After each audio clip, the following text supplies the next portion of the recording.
Senator Gregg, a Republican from New Hampshire, joins me now from Capitol Hill. He's on the Budget Committee, did not go to the health care summit last week, but certainly has been very active, Senator Gregg, in proposing your own plans here. What do you make of the president's olive branch to Republicans? Is it enough to convince you to support this legislation?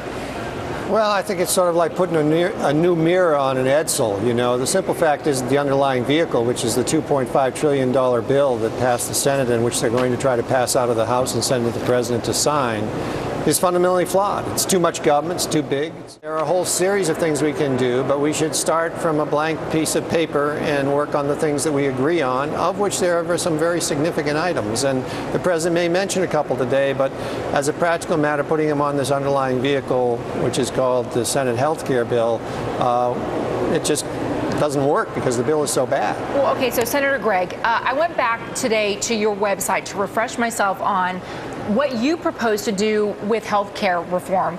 And the president's proposals includes almost everything except for one thing here that I've included on this graphic that you've proposed. For instance, you're saying that there should be proof of insurance for every American who's older than 18. You say that insurers should offer coverage to all applicants regardless of health status, that there should be direct subsidies for low-income individuals. Here's the part where the president hasn't included this in his proposal, that would cap the tax exclusion for employer-sponsored insurance.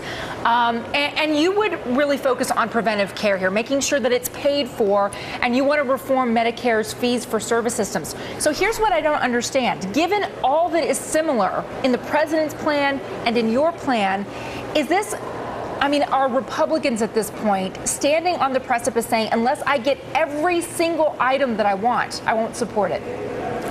Well, you have described a number of things which are similar, but the differences are much bigger, unfortunately. Okay, what are they? The biggest difference, of course, is the fact that the president proposes a $500 billion cut in Medicare, and he takes that money, instead of using it to make Medicare more solvent, he creates two major new entitlements, or expands one and creates another one. And these entitlements are extraordinarily expensive. That's how this bill gets up to a $2.5 trillion price tag. The proposal I have is much, much, much smaller than that. It does accomplish what I think the president wanted to accomplish. It creates a catastrophic health care plan, which everybody in America would participate in, and therefore nobody would lose their home or get wiped out if they have a serious illness or have a serious accident, and you don't have people basically gaming the system. But it does not create this new entitlement initiative, which basically presents new insurance coverage to people that is much richer and much more expensive than we can afford. That's okay, probably the most. Let me ask you about that then, because I've heard you characterize this just today, that $500 million you say will be cut from Medicare as, okay, you characterize that as taking money from seniors' Medicare, but the president characterized it as cutting waste, fraud, and abuse. Those are all things that you support, cutting waste, fraud, and abuse. I would be happy to cut waste, fraud, and abuse, but I think anybody who's realistic about this knows that if you're going to reduce Medicare spending by $500 billion, it's actually $1 trillion when it's fully implemented. You're not looking at waste, fraud, and abuse. You're looking at a lot of other things. You're going to basically eliminate Medicare Advantage, which is a program that a lot of seniors like. You're going to significantly ratchet down on providers, which means that probably seniors will have fewer choices in providers. Now, I'm not opposed to doing some of these things. What I'm opposed to is using that money and taking it and giving it to another group of individuals in America to create a new entitlement. That money should be used to make Medicare more solvent. Well, Senator Gregg, you're doing that too. You said direct subsidies for low-income individuals, which you characterize at those making 300% of the poverty level. Isn't that expanding the entitlements to a new group of people? Well, the way I've structured this, it's not paid for with Medicare funds, number one. It's paid for by an incentive to make the system more efficient.